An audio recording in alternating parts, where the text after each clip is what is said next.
Maithili express की शानदार प्रस्तुति।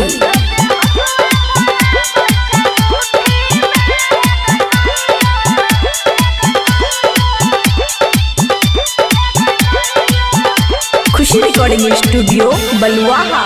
हे गे के हम घर हमारा तू बियाह केलही, हे गे के हम घर हमारा तू बियाह केलही। सारी फटे छै रोजे खूंटी में, हे गई मैया रोजे हसुआ धराबै छै मुट्ठी में, हे गई मैया रोजे हसुआ धराबै छै मुट्ठी में, हे गई मैया। सुमित सतीश रईमा, सुमित सतीश रईमा।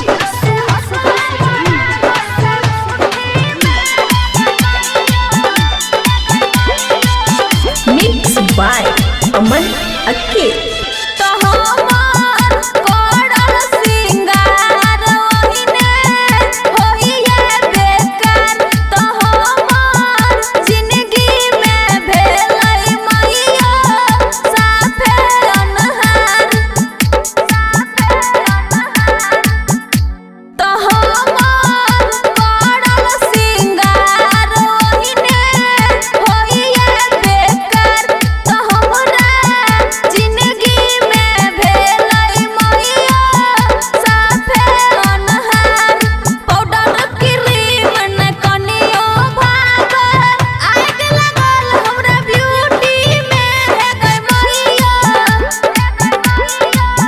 रोजे हसुआ धराबै छै मुट्ठी में, हे गई मैया रोजे हसुआ धराबै छै मुट्ठी में, हे गई मैया। सुमित सतीश रईमा, सुमित सतीश रईमा, सुमित सतीश रईमा।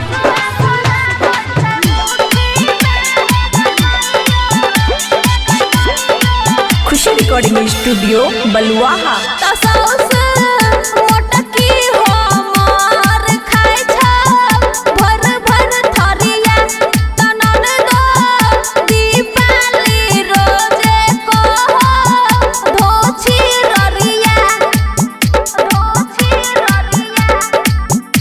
तसौस मोटकी हमार खाइ छै भर भर थरिया, तनन दो दीपाली कहो रोजे धोछी ररिया। बबुआ राहुल न बुझो परेशानी, बुद्धि छौ कर घूठी में, हे गई मैया रोजे हसुआ धराबै छै मुट्ठी में, हे गई मैया रोजे हसुआ धराबै छै मुट्ठी में, हे गई मैया। खुशी रिकॉर्डिंग स्टूडियो बलुआहा।